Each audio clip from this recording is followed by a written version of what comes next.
I just retired 34 years at the Indiana State Police 2 months and 2 days ago. And you can ask my wife, I am not handling this well. I'm looking for that gun and going out in the driveway and trying to find that squad car. I finished my career as a division commander. I was the enforcement division commander. For the last 7 years, I held the rank of major. I can remember my days at the district. It was us and them. And I ended up as one of them. But hopefully I was one of them that still understood what us was doing. I do want to just give you an idea, though, of why Mrs. Melville believes that, why I became a state trooper.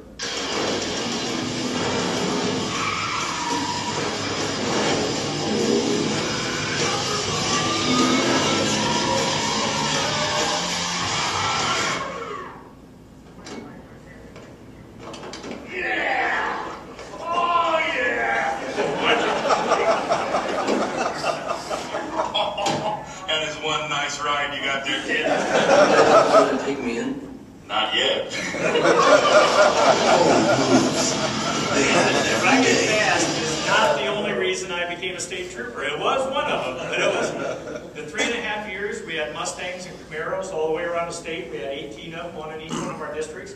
And I was the supervisor for 3.5 years, so I got to drive those. When I graduated from high school in 1972, anybody remember 1972? Or a couple guys. I had a 1968 Mustang, candy apple red, white racing stripes, black functional hood scoop. Some of you guys don't even know what that means. 428 4-speed. Wow. And then I got into one of those Mustangs and Camaros. Ooh, it's fun. When I came on in 1977, when I responded to a crash, I responded with who?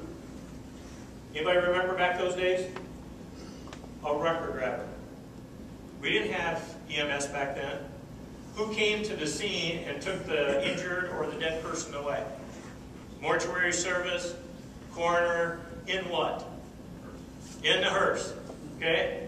I only want to be in the hearse one time, don't want to know about it. We have made a lot of progress since then. We are trained better in law enforcement. Fire's trained better.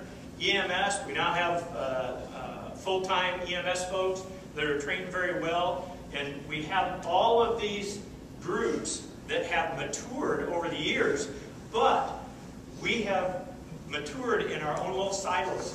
So law enforcement trains here, fire trains here, coroner trains here, towing trains here, and we don't meet until we get to the scene.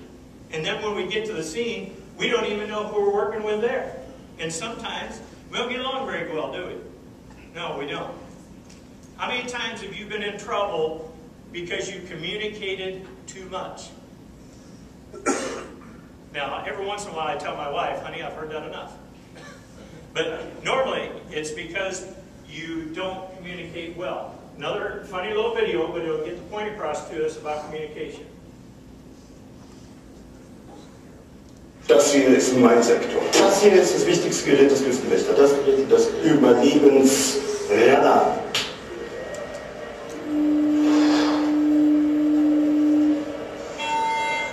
Mayday, Mayday.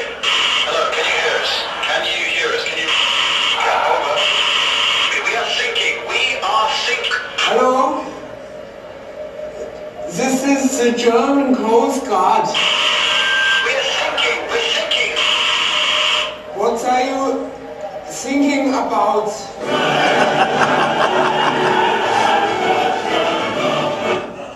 Anybody married in here? All right, I don't need to say anything more. All right, communication.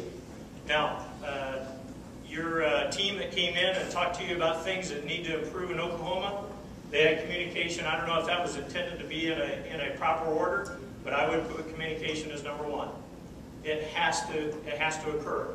If it doesn't occur, you guys have seen at an incident scene, who are the two disciplines that don't get along with each other? Police and fire. All right? Why? Different missions. Do what? It depends on who you ask. Right. But we have not communicated to each other. When we started the End Time program, I learned so much about fire that I did not know. And now when I go do presentations, I usually take a deputy chief from the fire department, or there's another chief that goes with me to do presentations. We don't do presentations by ourselves normally. I am here today representing Federal Highway Administration.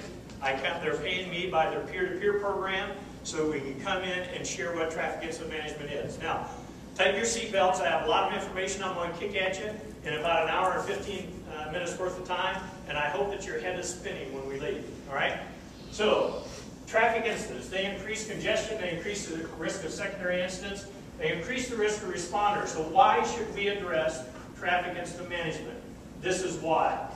From 2003 to 2008, 54 law enforcement, 12 fire rescue, 54 maintenance personnel died by being struck with vehicles. There are some new statistics that I just got on tow truck drivers. There are a lot of tow truck drivers that are now being hit and killed on roadside as well. They have the same risk that we have. What is traffic incident management? It is the organized, cooperative effort. Why do I have that underlined? Because it's very important. It has to be organized. It has to be a cooperative effort. I just read your MOU from 2003, and it is intended to be an organized, cooperative effort all the way from detecting the incident, taking that first call or seeing that crash on the video screen, all the way down to where you clear the incident. And Indiana now has a different definition of clearing the incident, and as we go through, I'll explain that to you. If you don't hear anything that I say, I want you to hear this. For every minute that a freeway traffic lane is blocked during the peak travel period, 4 minutes of travel delay results after the incident is cleared. So I have that lane closed for 10 minutes.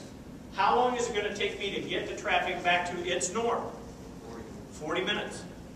All right? Something for us to think about. What effect am I having on traffic when I simply get out? I got out to get a road alligator out of the road. What's a road alligator? You guys call it the same stuff? Tire tread? All right? It's in the middle of the third lane. That's the fast lane, right? That's the police lane. Or fire. Or EMS. It took me 45 seconds from the time I called into the district, told them I was out of the car. Traffic was now stopped in that lane. Before, 2 lanes were going like this, all over the place to miss it. Got it off the side of the road and went 10-8, told them I was on my way. I was back up to 55 miles an hour. It took me 45 seconds to do that. It still had a traffic delay, did it not? Because there was already a traffic delay because people were already slowing down, stopping, so that they could come get around that tire tread. But now I have additional time because I have stopped traffic to get it out of the way. Everything that we do roadside causes a problem with traffic incident management. All right? Things for us to think about. All right. Indiana's effort formed in January of 2008. We had a quick clearance workshop. December of 2007, we asked Washington State and Florida State to come in, and we had a little conference, a one-day conference, to see what they were doing in their states about traffic incident management. We heard the phrase quick clearance, and we looked at that, and we had a work group for about 9 months that addressed prioritized list of quick clearance topics, all the way from parking, arriving, getting notified, all the incident management stuff. It didn't take us very long to understand that this was going to be good for the state of Indiana. So we had a meeting with all the agency heads that were involved. There were about 13 at that time. And the agency heads bought in and said, yes, this is a good idea for the state of Indiana. I'm sorry, Brian. I'm sorry. I don't know how that got into that. My wife must have got my wife must have got into that. I am happily married to this young lady right here. We're newlyweds. We've been, this September, be 40 years. And this was at my retirement dinner in December. Matthew, Micah, Monica, Megan. These single guys, my daughters are still single. And 6 grandkids, and that's part of what we're going to do while we're retired. Let's get back into this.